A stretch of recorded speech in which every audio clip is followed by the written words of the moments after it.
Hello दोस्तों, welcome back to my channel. हमारा topic चल रहा है विकास की विमाएं। इसके अंतर्गत हम बेकारी के पॉइंट को जान रहे हैं। इस पॉइंट के अंतर्गत हमने बेकारी क्या होती है और बेकारी के प्रकार के बारे में जाना। अब हम आज इस वीडियो में इसी को आगे बढ़ाते हुए बेकारी के कारणों को और उसके दुष्प्रभाव को समझेंगे। समाजशास्त्री इलियट और मेरिल ने बेकारी के कारणों को दो भागों में बांटा है, व्यक्तिगत कारण और अव्यक्तिगत कारण। पहले हम इन्हीं कारणों को समझ लेते हैं कि ये क्या है। जैसे कि व्यक्तिगत कारण, जब व्यक्ति की बेकारी के लिए उसकी शारीरिक, मानसिक अक्षमता उत्तरदायी हो तो उसे व्यक्तिगत कारणों से उत्पन्न बेकारी करते हैं। और इसके कई प्रकार होते हैं, जैसे कि आयु, व्यावसायिक योग्यता, बीमारी और शारीरिक अयोग्यता। तो आयु में क्या होता है कि आयु की दृष्टि से हम व्यक्तियों का विभाजन बालकों, युवाओं और वृद्धों के रूप में करते हैं। बालकों और वृद्धों में बेकारी की समस्या युवा लोगों की अपेक्षा ज़्यादा गंभीर है। युवा वर्ग के लोगों को अनुभव की कमी के कारण नए व्यवसाय में प्राथमिकता नहीं दी जाती है। और जो मध्यम आयु के व्यक्ति होते हैं, यानी कि जो 25 से 40 वर्ष के होते हैं, उनमें बेकारी से कम ग्रसित लोग होते हैं 40 वर्ष के बाद। और ज़्यादातर 50 और 60 वर्ष के लोगों में बेकारी ज़्यादा पाई जाती है, क्योंकि जब श्रम बाज़ार में युवा कार्यकर्ता मिलते हैं तो लोग वृद्धों को कोई भी नौकरी देना नहीं चाहेगा। वृद्धों द्वारा युवा लोगों की तुलना में उत्पादन कम ही होता है, उनके दुर्घटना के अवसर भी अधिक होते हैं और वे अनुकूलन करने में भी कहीं ना कहीं कठिनाई महसूस करते हैं वृद्ध लोग। तो इस तरह से ये आयु है जिसके कारण बेकारी उत्पन्न होती है। अब हम व्यवसाय की योग्यता को समझते हैं। देखिए, कई बार व्यक्ति ये नहीं जानता है कि उसे क्या काम करना चाहिए, उसकी रुचि किस में है और वह किस काम को अधिक योग्यता से कर सकता है। कई बार व्यक्ति किसी भी काम को करने को तैयार तो हो जाता है, लेकिन वो स्पष्ट नहीं होता है कि वो इसमें बेहतर है या नहीं है।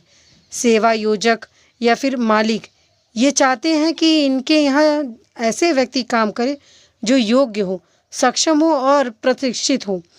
तो किसी भी क्षेत्र में आवश्यकता से अधिक प्रशिक्षित और कुशल श्रमिक होने पर भी उन्हें बेकारी का सामना करना पड़ता है। अब हम बीमारी और शारीरिक अयोग्यता को समझते हैं व्यक्तिगत कारण के अंतर्गत। तो ये इसमें क्या होता है कि जो व्यक्ति स्थायी रूप से या कुछ समय के लिए बीमार हो जाते हैं या फिर किसी कारण से दुर्घटनाग्रस्त हो जाते हैं, तो क्या होता है कि वो कहीं ना कहीं बेकार हो जाते हैं। और कभी कभार ये भी देखा गया है कि कारखानों में भी, मशीनों वगैरह में काम करते समय भी लोगों का जो अंग है किसी प्रकार से भंग हो जाता है, या तो इससे मतलब क्या होता है, दुर्घटना होता है। तो उससे क्या होता है, लोगों का कोई ना कोई अंग भंग हो जाता है। इससे उनमें बेकारी आ जाती है, क्योंकि वो कुछ दिनों के लिए कहीं ना कहीं जो काम है वो नहीं कर पाते, या फिर अंग भंग होने के बाद वो बिल्कुल भी उस कार्य को नहीं कर पाते, तो भी ये बेकारी होती है। तो ये बीमारी और शारीरिक अयोग्यता है। देखिए, जो व्यक्ति अंधे या बहरे या लूले लंगड़े आदि भी होते हैं, वो भी इसी कैटेगरी के अंतर्गत आते हैं। यानी शारीरिक अक्षमता के कारण बेकार जो व्यक्ति होते हैं वो बीमार और शारीरिक अयोग्यता के अंतर्गत आते हैं। तो ये व्यक्तिगत कारण हो गए। अब हम अव्यक्तिगत कारण समझेंगे। देखिए, अव्यक्तिगत कारण के अंतर्गत कई कारणों को दिया गया है, जैसे जनसंख्या। देखिए, अव्यक्तिगत कारण के अंतर्गत ये जो जनसंख्या है ये भारत के लिए तो प्रमुख है, क्योंकि भारत में बेकारी का एक महत्वपूर्ण कारण जनसंख्या में तीव्र गति से वृद्धि भी है। हमारे यहाँ प्रतिवर्ष लगभग 1.80 करोड़ जनसंख्या बढ़ती जा रही है, लेकिन जिस अनुपात में देश की जनसंख्या बढ़ रही है उसी अनुपात में उद्योग, व्यवसाय एवं रोजगार के अवसर नहीं बढ़ रहे हैं। उसके बाद जो सीमित भूमि है, देखिए जनसंख्या में तो वृद्धि हो रही है लेकिन भूमि तो सीमित है। जनसंख्या के बढ़ने के कारण प्रति व्यक्ति जो कृषि योग्य भूमि है इसमें भी कमी आती है, तो ये भी एक कारण है। मौसम एवं प्राकृतिक कारण के अंतर्गत क्या होता है कि जब भारत की कृषि व्यवस्था पर ज़्यादातर लोग मौसम पर आश्रित होते हैं, और इस मौसम पर आश्रित होने के कारण क्या होता है, कभी कभार अगर मानसून सही समय पे नहीं आए तो भी फसल खराब हो जाती है, और समय से पहले आ गया या अधिक मानसून या अधिक बरसात हुआ या बाढ़ वगैरह आई तो भी फसलें खराब हो जाती हैं। और कई बार देखा गया है कि अतिवृष्टि होती है या फिर अनावृष्टि होती है, यानी महामारी, तूफान, चक्रवात, ओले गिरना, टिड्डियों का हमला या फिर कीटकों का आक्रमण, इन सभी के कारण भी कृषि को हानि होती है और बेचारे किसान को गरीबी व बेकारी का सामना करना पड़ता है इनके कारण। और एक पॉइंट जो दोषपूर्ण भूमि व्यवस्था है, देखिए इसमें क्या होता है कि अंग्रेज़ों के समय से ही देश में ज़मींदारी, तालुकेदारी एवं रैयतवाड़ी प्रथा प्रारंभ हुई। एक तरफ ऐसे लोग हैं जिनके पास उपजाऊ और काफ़ी अधिक भूमि है, तो दूसरी तरफ भूमिहीन कृषि मजदूर हैं जिनकी संख्या बड़ी भूस्वामियों की तुलना में काफ़ी ज़्यादा है। भूस्वामी कृषि मजदूरों का शोषण करते हैं। जमींदारी उन्मूलन कानून बनाए गए हैं, सुधार इनमें किए गए हैं, इनके बावजूद भी किसानों की वास्तविक स्थिति में कोई उल्लेखनीय परिवर्तन आज भी नहीं हो पाया है। कृषि की पिछड़ी दशा, बेकारी का एक कारण भारत की पिछड़ी कृषि अव्यवस्था भी है। गरीब और अशिक्षित किसान उन्नत खाद, बीज, उर्वरक, यंत्रों और वैज्ञानिक विधियों से अपरिचित हैं। इसीलिए वे कृषि क्षेत्र में उत्पादन बढ़ाने में सफल नहीं हो पाते हैं। मजदूरों में प्रशिक्षण का अभाव, देखिए इस पॉइंट में क्या होता है कि भारतीय मजदूरों में शिक्षा एवं औद्योगिक प्रशिक्षण का अभाव पाया जाता है, जिसके कारण मजदूरों में प्रशिक्षण का अभाव जब होता है तो उन्हें अच्छी तरह से रोज़गार प्राप्त नहीं हो पाता है और बेकारी का उनको सामना करना पड़ता है। और एक पॉइंट है अपूर्ण औद्योगिक विकास। देखिए इसमें क्या है कि इस पॉइंट में ये बताया गया है कि भारत का अभी भी पूर्ण औद्योगिक विकास नहीं हुआ है और औद्योगिक विकास की गति भी यहाँ धीमी है। बढ़ती जनसंख्या के लिए उद्योग में रोजगार के पर्याप्त अवसर के अभाव के कारण भी बेकारी पनपती है। उद्योग का केंद्रीकरण, देखिए इस पॉइंट में क्या है कि सामान्य उद्योग का केंद्रीकरण बड़े बड़े नगरों में पाया जाता है। इन उद्योगों में काम करने की आशा से ग्रामीण लोग शहरों से आते हैं, लेकिन कई बार क्या होता है कि बहुत लोग ऐसे हैं जो अपने गांव घर को छोड़कर नहीं जाना चाहते हैं। तो होता क्या है कि इच्छुक व्यक्ति को भी रोज़गार उपलब्ध नहीं हो पाता है। उद्योग का देश के विभिन्न भागों में केंद्रीकरण न होने के कारण ग्रामीण क्षेत्रों के लोगों को रोज़गार के अवसर जो है वो उपलब्ध नहीं हो पाते हैं। और एक पॉइंट है गतिशीलता में कमी। जो भारतीय समाज है यानी कि इसमें गतिशीलता का अभाव पाया जाता है, क्योंकि हमारे यहाँ धर्म, भाषा, प्रांत, रीति रिवाज, परंपराओं, इन सब से लोग बंधे हुए हैं। आज भी कई लोग ऐसे हैं जो ये अपने मूल निवास को छोड़कर और कहीं जाना पसंद नहीं करते हैं। तो इससे क्या होता है कि गतिशीलता में ये बाधा बनती है, यानी कि कोई भी जब अपने देश को अपने स्टेट को, अपने क्षेत्र को छोड़ के नहीं दूसरे क्षेत्र वगैरह या और कहीं जाके कमाने के नहीं प्रयास करता है, तो इससे गतिशीलता में कमी आती है और वो व्यक्ति कहीं ना कहीं बेरोजगार होता है, तो इससे बेकारी बढ़ती है। और एक पॉइंट है कुटीर उद्योग का पतन। देखिए जब भारत में औद्योगिकरण हुआ तो छोटे छोटे उद्योग जो थे वो कहीं ना कहीं जो बड़े उद्योग थे उनके सामने नहीं टिक पाए और वो ख़त्म हो गए, इससे भी बेकारी बढ़ा। औद्योगिकरण एवं अभिनवकरण, देखिए इसमें क्या होता है कि जब उत्पादन बढ़ाने के लिए मशीनों का प्रयोग किया जाने लगा तो ये औद्योगिकरण हो गया। अभिनवकरण क्या है कि ऐसी मशीनों का प्रयोग जिसमें कम श्रम में अधिक उत्पादन किया जा सके। पूंजीपति अपने कारखानों का अभिनवकरण कर रहे हैं तो श्रमिकों की कटौती होती है और वे बेकार हो जाते हैं। और एक पॉइंट बताया समाजशास्त्रियों ने, दोषपूर्ण शिक्षा प्रणाली। इसमें क्या है कि मैकाले ने भारत में अंग्रेजी शिक्षा प्रारंभ की, जिसका उद्देश्य प्रशासन के लिए बाबू वर्ग तैयार करना था। यानी कि अंग्रेजी शिक्षा प्राप्त व्यक्ति शारीरिक श्रम से घृणा करता है। आज भी शिक्षा व्यक्ति को रोजी रोटी के लिए तैयार नहीं करता है। आज प्रत्येक व्यक्ति नौकरी प्राप्त करना चाहता है और सभी को नौकरी देना किसी भी सरकार के लिए संभव नहीं है। इसीलिए पढ़े लिखे व्यक्तियों को बेकारी का सामना करना पड़ता है। अब सार्वभौमिक शिक्षा के बारे में जानेंगे। देखिए वर्तमान समय में प्रजातांत्रिक आधार पर शिक्षा का प्रसार हुआ है और सभी लोग अब शिक्षित हो गए हैं, एजुकेटेड हैं। तो आज की जो जनरेशन है वो ज़्यादातर बेकारी इसलिए झेल रही है क्योंकि सभी शिक्षित हो गए हैं और सभी ये चाहते हैं कि वो वकील, डॉक्टर, इंजीनियर, सीए आदि बने। वे कम श्रम द्वारा अधिक पैसा कमाना चाहते हैं, तो इस सोच ने भी बेकारी को बढ़ावा दिया है। श्रम की मांग व पूर्ति में असंतुलन। जी कि देखिए, जब श्रमिकों की कृषि एवं औद्योगिक क्षेत्र में मांग कम या पूर्ति अधिक होती है तो लोगों को बेकारी का सामना करना पड़ता है। व्यापार चक्र एवं मंदी, इस पॉइंट में क्या है कि व्यापार में भी उत्थान और पतन का चक्र चलता रहता है।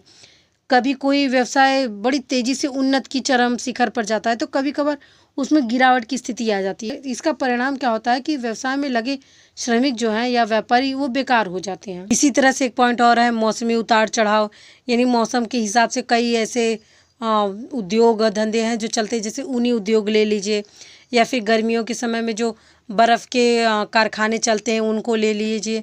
तो मौसमी उतार चढ़ाव के कारण भी लोग कई बार बेकारी होते हैं, क्योंकि जब मौसम है तो उनका उद्योग वगैरह चलेगा, लेकिन जब नहीं मौसम है तो उनका उद्योग ठप पड़ जाता है। व्यापार एवं उद्योग में असामंजस्य, देखिए कभी कभार देखा गया कि जब दो परस्पर संबंधित व्यापार या उद्योग में समन्वय बिगड़ जाता है तब भी एक व्यवसाय दूसरे व्यवसाय को ठप कर देता है और उसमें लगे व्यक्ति बेकार हो जाते हैं। उदाहरण के लिए हम कह सकते हैं जैसे कोयला कारखानों में, पेट्रोल उद्योग में हड़ताल होने पर वे सारे उद्योग बंद कर देने पड़ते हैं जो कोयला या पेट्रोल से चलते हैं। और एक पॉइंट है उद्योगों की मांग में परिवर्तन। देखिए, जब किसी वस्तु की मांग ज़्यादा होती है तो वस्तु के उत्पादन और से अधिक होता है, लेकिन जब उत्पादन की मांग कम हो जाती है तो कहीं ना कहीं उत्पादन भी कम करना है। उदाहरण के लिए आज कृत्रिम धागों जैसे रेयॉन, नायलॉन और टेरिलिन के बने वस्त्रों का अधिक प्रयोग होने लगा है। इससे क्या हुआ कि रेशम उद्योग संकट में पड़ गया है। तो ये एक उदाहरण है वस्तुओं की मांग में परिवर्तन का। इसी तरह से पूंजी की कमी, करों में वृद्धि, सरकारी नीतियाँ और साथ ही सामाजिक सुरक्षा के प्रयत्न, शारीरिक श्रम के प्रति उदासीनता, औद्योगिक तनाव, नौकरी की प्रतिष्ठा, व्यवसाय परिवर्तन, ऊंची मजदूरी, ये सभी कारण हैं जो अव्यक्तिगत कारण के अंतर्गत आते हैं, जिनके कारण देश में बेकारी फैलती है। अब हम बेकारी के दुष्प्रभाव समझ लेते हैं, जो कुछ इस प्रकार हैं। जैसे पॉइंट टू पॉइंट देते हुए पहले समाजशास्त्रियों ने लिखा है अव्यक्तिगत विघटन एवं बेकारी।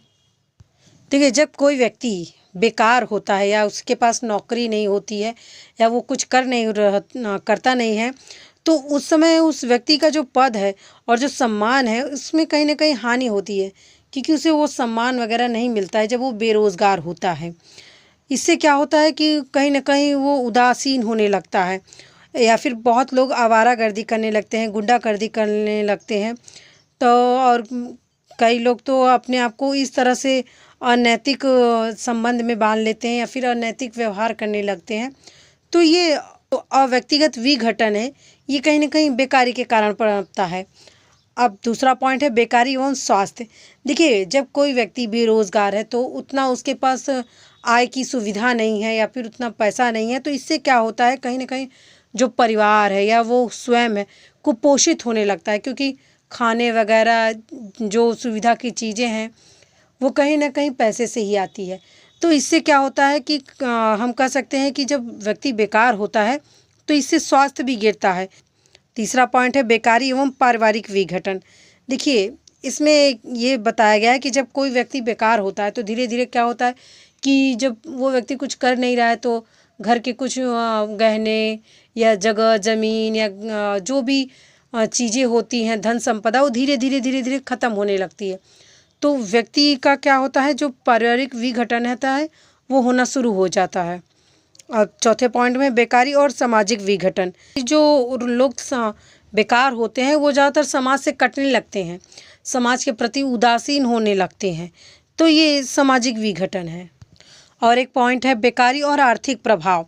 बेकारी में लोगों की आय एवं जीवन स्तर गिरने लगता है, कार्य क्षमता प्रभावित होती है, जिसके परिणामस्वरूप जो उत्पादन है वो घटने लगता है।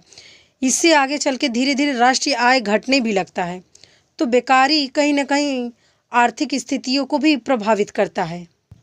और एक पॉइंट है बेकारी एवं नैतिक पतन। देखिए, बेकारी में व्यक्ति का नैतिक और चारित्रिक पतन भी हो जाता है, क्योंकि कई बार देखा गया है कि जो बेकारी व्यक्ति होते हैं कहीं ना कहीं उनका जो आत्मसम्मान है वो टूटने लगता है और वो अपने घर के खर्चे को चलाने के लिए या अपना जीवन व्यापन करने के लिए कुछ भी करने को तैयार हो जाते हैं। यहाँ तक कि कई बार तो देखा गया है कि वो अनैतिक कार्य भी करने लगते हैं। तो ये बेकारी के कारण नैतिक पतन व्यक्तियों का होता है इस प्रकार। और कभी कभार तो ये भी देखा गया है कि कई लोग तो अपने दायित्वों को निभाते भी नहीं हैं। वो अपने घर परिवार के भरण पोषण करने की तरफ वो जाते भी नहीं हैं। वो क्या करते हैं कि घर वगैरह छोड़ के भाग जाते हैं। और कुछ लोग तो आत्महत्या तक कर लेते हैं बेकारी के कारण। और एक पॉइंट है बेकारी एवं राजनीतिक प्रभाव। देखिए, देशव्यापी बेकारी राजनीतिक विद्रोह और क्रांति को जन्म देता है। बेकार लोग प्रदर्शन, हड़ताल, धरने, इन सभी का प्रयोग करते हैं सरकार को अपना कहीं ना कहीं ये दिखाने के लिए कि हम बेकार हैं।